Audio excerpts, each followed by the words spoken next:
अस्सलाम वालेकुम viewers, welcome to my channel. आज मैं आपके लिए दही बड़ों की रेसिपी लेके आई हूँ जो कि बहुत ही मज़ेदार है और बहुत ही आसानी के साथ और झटपट से हम ये रेसिपी तैयार कर लेंगे। अफ्तारी में टाइम कम है लेकिन हमें मज़ेदार सी रेसिपी तैयार करनी है, तो इस रेसिपी के ज़रिए आप झटपट से दही बड़े घर पे खुद ही तैयार कर सकते हैं। आप देख सकते हैं तो किस कदर मज़ेदार ये दही बड़े लग रहे हैं। तो इसकी रेसिपी बहुत आसान है, ना तो आपको दाल भिगोनी पड़ेगी और ना ही इतनी घंटों इंतज़ार करना पड़ेगा कि कब वो भीगे कब हम उसे ग्राइंड करें। हम बेसन के साथ सिंपल तरीकों के साथ हम बहुत ही मज़ेदार दही बड़े के लजीज से दही बड़े की रेसिपी आपके साथ शेयर करी हूँ। तो रेसिपी शुरू करते हैं। बिस्मिल्लाहिर्रहमानिर्रहीम। तो ये बहुत ही व्यूअर्स आसान सी रेसिपी है और अफ्तारी में ये आपको बहुत मददगार साबित होगी।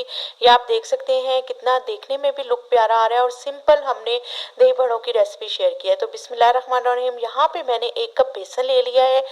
बेसन आप नॉर्मल ले लें और उसके अंदर मैंने हाफ टी स्पून नमक डाल दिया है, हाफ से भी हाफ, और हाफ से भी हाफ टी स्पून इसके अंदर बेकिंग पाउडर चला गया और इसके अंदर ये अजवाइन मैंने हाफ टी स्पून डाल दी है और लाल मिर्चों का पाउडर वो भी हाफ टी स्पून चला गया। थोड़ा से स्पाइसी से अच्छे से दही बड़े लगते हैं। और ये जो हल्दी मैंने हाफ से भी थोड़ी सी पिंच ऑफ हल्दी डाल दी है। बस इन तमाम चीज़ों को पहले अच्छे से मैं इसको गुठलियाँ ख़त्म कर लूँगी, फिर इसको नॉर्मल पानी के साथ हमने बैटर तैयार कर लेना है। ये बैटर ना ज़्यादा थिक हो ना ज़्यादा पतला हो, दरमियाना सा हमने बैटर रखना है, लेकिन इसको मिक्स अच्छे से करना है। बीटर के हैंड बीटर के साथ अच्छे से बेसन को हमने फेंट लेना है ताकि इसके अंदर कोई भी गुठली बेसन की बाकी ना रहे। 2-3 मिनट मुसलसल आप इस बेसन को फेंटते रहें इस तरह से। इससे क्या होगा कि एक तो बेसन बहुत स्मूथ हो जाता है, दूसरा ये आप देख सकते हैं इसमें कोई गुठली वगैरह नहीं रहती। तो बस मीडियम आंच पे मैंने ऑयल को अच्छे से गर्म कर लिया। अब इसको छोटे छोटे हम यहाँ पे दही बड़ों के साइज के हम इसके अंदर डाल देते हैं और इसको हमने नॉर्मल तरीके से फ्राई कर लेना है व्यूअर्स। ये बहुत ही आसान और झटपट सी रेसिपी है और बिल्कुल टेस्ट में बाजार के बहुत अच्छे दही बड़ों से कहीं भी कम नहीं है। घर के तसल्ली बख्श साफ सुथरे तरीके से आप दही बड़े तैयार करें और अफ्तारी के टाइम ये बहुत जल्दी से तैयार हो जाते हैं, आपको ज़्यादा इंतजार नहीं करना पड़ता और झटपट सी रेसिपी है ये। बस एक तरफ से इसका अच्छा सा गोल्डन कलर आ गया, आप देख सकते हैं मैंने टर्न ऑफ कर दिए हैं। अब ये बहुत अच्छे से कुक हो गए हैं। तो अगर आप लोग मेरे चैनल पे न्यू हैं तो व्यूअर्स मेरे चैनल को जल्दी से लाइक करें, सब्सक्राइब करें एंड शेयर करें मेरी वीडियो को ज़्यादा से ज़्यादा। तो आप देख सकते हैं एक तरफ से अच्छे से फ्राई हो गए तो मैंने इनको टर्न कर लिया। इनको अच्छे से फ्राई करके अब हमने क्या करना है कि तमाम बेसन के जो हमने मटेरियल बनाया है इनके तमाम के हमने इस तरह पकोड़े तैयार कर लेने हैं। ये आप देख सकते हैं। बस इसको निकाल के हमने ठंडा कर लेना है। तमाम दही बड़ों को हम निकाल लेंगे, इसको अच्छे से ठंडा कर लेंगे। ठंडा करने के बाद हमने इसको 1 से 2 मिनट के लिए, सिर्फ 1 से 2 मिनट के लिए पानी में डिप करके और इसका पानी निचोड़ के हमने निकाल लेना है। बहुत ही आसान रेसिपी है व्यूअर्स, अफ्तारी में बहुत कम टाइम रह गया है तो आप जल्दी से इस रेसिपी के साथ घर पे दही को पड़ा होता है तो उसको आप फेंटे और ये दही बड़े आसानी से तैयार कर लें। बेसन भी रमज़ान है, हर चीज़ घर पे मौजूद होती है। ये 1 से 2 मिनट के लिए पहले मैंने उनको निकाला, दही बड़ों को ठंडा किया, फिर मैंने अब 2 से 3 मिनट के लिए सिर्फ पानी में डिप करूँगी कि हमारे जो पकौड़े हैं उनके अंदर अच्छा सा मॉइस्चर हो जाए।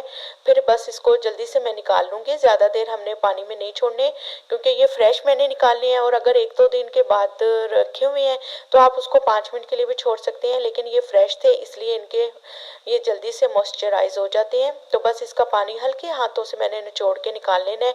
यहाँ पे 1 प्याली मैंने दही ले लिया, उसके अंदर मैंने थोड़ा सा नमक डाल दिया है, हाफ टी स्पून इसके अंदर चीनी चली गई है और थोड़ा सा नमक और हाफ टी स्पून चीनी, बस 2 चीज़ें डाल के हमने दही को अच्छे से फेंट लेना है। दही मीठा होना चाहिए, मलाई वाला होना चाहिए, तभी आपके दही बड़ों में बहुत ही स्मूथ और अच्छा सा टेस्ट आएगा। बस 2 चीज़ें डाल के हमने इसको अच्छे से दही को फेंट लिया। फेंटने के बाद इसके अंदर थोड़ा सा मैंने पानी डाल दिया है क्योंकि दही बड़ों का जो दही होता है वो थोड़ा सा पतला होता है। बस नीचे मैंने इसके पहले दही की लेयर दे दी है व्यूअर्स। इसके ऊपर मैं वही जो मेरे दही बड़े घर पे मैंने बेसन से तैयार किए हैं वो मैं इसके ऊपर लगा दूंगी। तो बस ये बहुत ही आसान सी रेसिपी हमारी तैयार हो गई है और खाने में भी बहुत ही मज़ेदार हैं ये दही बड़े। तो बस दूसरी लेयर भी हमने दही की दे देनी है।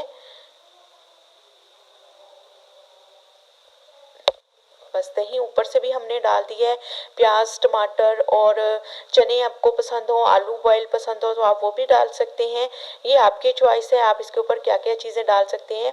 तो बस मैंने सिंपल वही दही बड़े डाले, ऊपर प्याज और टमाटर काट के वो लगा दिए, हल्का सा धनिया पुदीना भी मैंने रखा हुआ था वो भी मैंने इसके ऊपर गार्निश कर दिया।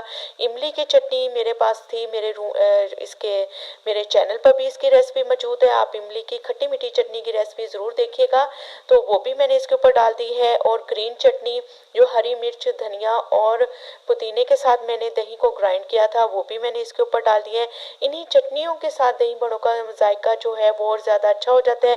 ऊपर से इसके मैं चाट मसाला डाल दूंगी तो मज़ेदार सी हमारी दही बड़ों की रेसिपी तैयार हो गई है व्यूअर्स। बहुत ही आसान रेसिपी है, आपने इस रेसिपी को भी ज़रूर ट्राई करना है, बहुत ही सस्ते और बहुत ही झटपट से दही बड़े घर पर तैयार हो जाते हैं। तो ये आप इसका लुक देख सकते हैं कितनी प्यारी हमारी रेसिपी लग रही है। और ये देख सकते हैं आप, इसके ऊपर चाट मसाला मैंने अभी नहीं डाला, चाट मसाला भी आप ज़रूर डालिएगा। ये आप देख सकते हैं कितने अच्छे फूल गए हैं और कितने यमी लग रहे हैं हमारी दही बड़े। तो व्यूअर्स, वीडियो देखने का बहुत बहुत शुक्रिया। अगर आपको मेरी वीडियो अच्छी लग रही है तो जल्दी से मेरे चैनल को लाइक करें, सब्सक्राइब करें एंड शेयर करें मेरी वीडियो।